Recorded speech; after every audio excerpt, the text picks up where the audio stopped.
आकाशवाणी गोरखपुर से प्रादेशिक समाचार।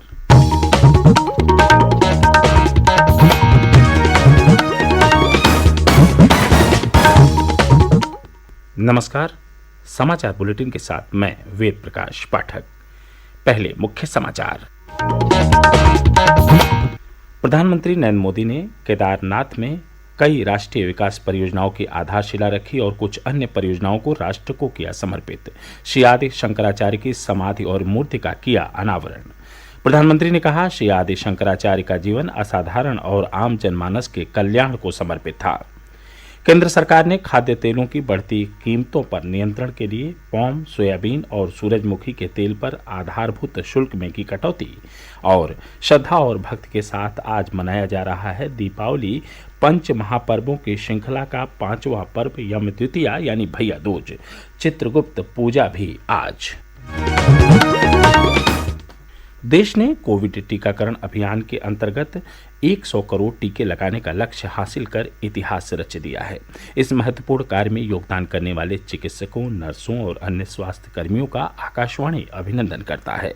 इसके साथ ही हम आपको सतर्क भी करना चाहते हैं कि कोविड अभी समाप्त नहीं हुआ है।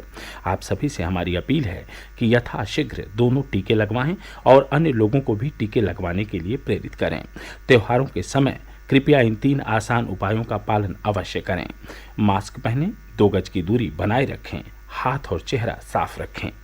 कोविड से संबंधित कोई भी जानकारी और मार्गदर्शन के लिए राष्ट्रीय हेल्पलाइन नंबर 011-2397-8046 और 1075 पर संपर्क करें। अब समाचार विस्तार से। प्रधानमंत्री नरेंद्र मोदी ने कहा है कि भारत की सफलता अब पुराने मापदंडों पर आधारित नहीं है।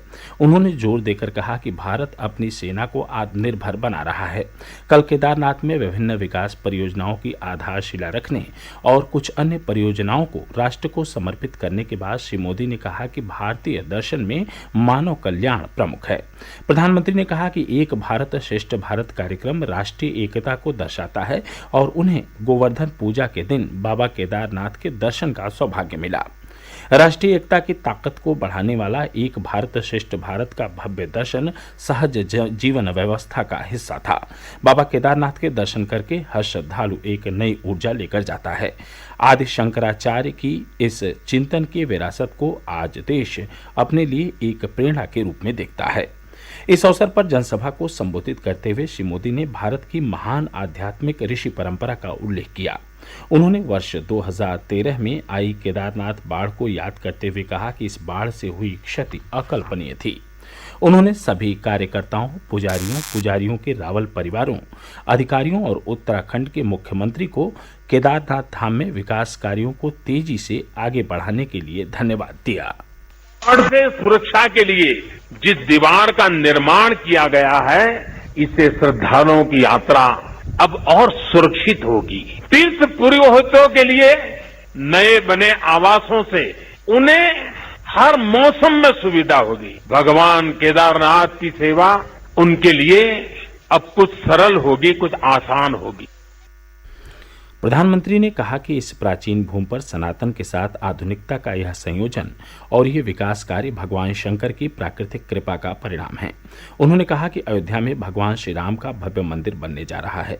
श्री मोदी ने बताया कि 4 धाम सड़क परियोजना पर तेजी से काम चल रहा है और भविष्य में श्रद्धालु केवल कार से केदारनाथ जा सकेंगे। प्रधानमंत्री ने बताया कि हेमकुंड साहिब में भी दर्शन के लिए रोपवे बनाने का काम चल रहा है। केदारनाथ में पूरी हो चुकी प्रमुख बुनियादी ढांचा परियोजनाओं का उल्लेख करते हुए उन्होंने कहा कि इन परियोजनाओं पर 1 अरब 30 करोड़ रुपए की लागत आई। उन्होंने 1 अरब 80 करोड़ रुपए से अधिक की विभिन्न परियोजनाओं की आधारशिला भी रखी, जिनमें संगम घाट का पुनर्विकास, प्राथमिक चिकित्सा और पर्यटक सुविधा केंद्र, प्रशासनिक कार्यालय और अस्पताल, 2 अतिथि गृह, पुलिस थाना, कमांड और नियंत्रण केंद्र, मंदाकिनी आस्था पथ कतार प्रबंधन सहित कई परियोजनाएं शामिल हैं। केदारनाथ में प्रधानमंत्री नरेंद्र मोदी द्वारा आदि शंकराचार्य की पुनर्निर्मित समाधि और प्रतिमा के अनावरण समारोह का प्रदेश में भी वर्चुअली आयोजन किया गया। इसके लिए कम से कम 5 शिव मंदिरों को चुना गया था, जहां समारोह के सीधे प्रसारण की व्यवस्था की गई थी। मुख्यमंत्री योगी आदित्यनाथ ने गोरखपुर के गोरखनाथ मंदिर में प्रधानमंत्री के कार्यक्रम का सीधा प्रसारण देखा। इस क्रम में मथुरा, अयोध्या, वाराणसी, प्रयागराज, बरेली, अलीगढ़, लखीमपुर खीरी और गोरखपुर जैसे प्रमुख शहरों में विशेष पूजा का आयोजन किया गया। ये समाचार आप आकाशवाणी गोरखपुर से सुन रहे हैं। यह समाचार बुलेटिन हमारे YouTube channel AIR news Gorakhpur और ट्विटर हैंडल AIR न्यूज़_GK पर भी उपलब्ध है। केंद्र सरकार ने कच्चे पाम ऑयल, सोयाबीन और सनफ्लावर तेलों पर 2.5% आधारभूत शुल्क समाप्त कर दिया है, जिससे कि खाद्य तेल के मूल्यों में पिछले 1 वर्ष से चली आ रही तेजी को रोका जा सके। कच्चे पाम ऑयल पर कृषि अधिभार को 20% से घटाकर 7.5% तथा कच्चे सोयाबीन तेल और कच्चे सनफ्लावर तेल पर इस अधिभार को घटाकर 5% कर दिया गया है। रिफाइंड पामोलिन तेल, रिफाइंड सोयाबीन तेल और रिफाइंड सनफ्लावर तेल पर आधारभूत शुल्क 32.5% से घटाकर 17.5% कर दिया गया है। दीपावली पंच महापर्वों की श्रृंखला का 5वां और आखिरी पर्व यम द्वितीया यानी भैया दूज का पर्व आज प्रदेश भर में श्रद्धा और भक्तिमय वातावरण में हर्षोल्लास के साथ मनाया जा रहा है। आज ही भगवान चित्रगुप्त की पूजा अर्चना भी की जा रही है। पूर्वी उत्तर प्रदेश में यम द्वितीया पर्व को गोधना पर्व के रूप में जाना जाता है। यम द्वितीया पर्व पर मथुरा में लोगों की भारी भीड़ लगी है। आज वहां भाई और बहन साथ में पवित्र यमुना नदी में स्नान करते हैं। स्नान के बाद यमराज की पूजा अर्चना का विधान है।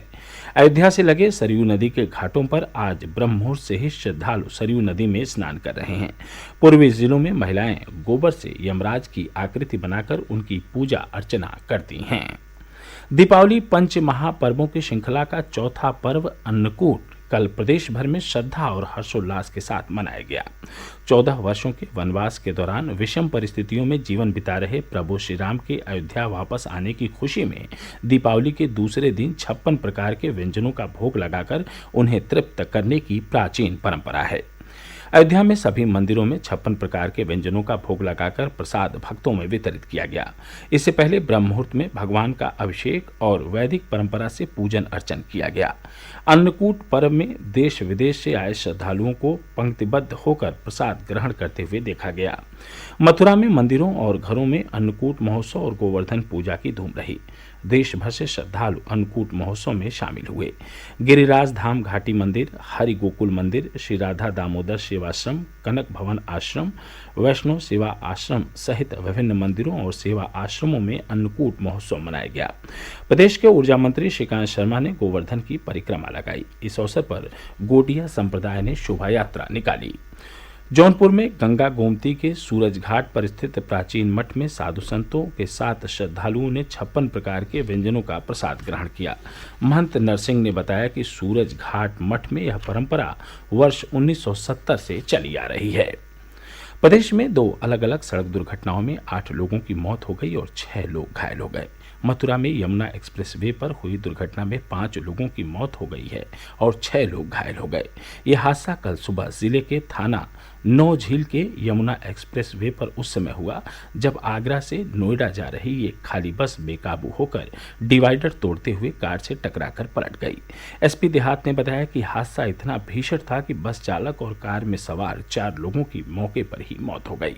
उधर जौनपुर में शाहगंज कोतवाली इलाके के कलान चौराहे के करीब एक बाइक अनियंत्रित कार से टकरा गई, जिससे बाइक सवार 3 युवकों की मौत हो गई। और अंत में इस बुलेटिन के मुख्य समाचार एक बार फिर।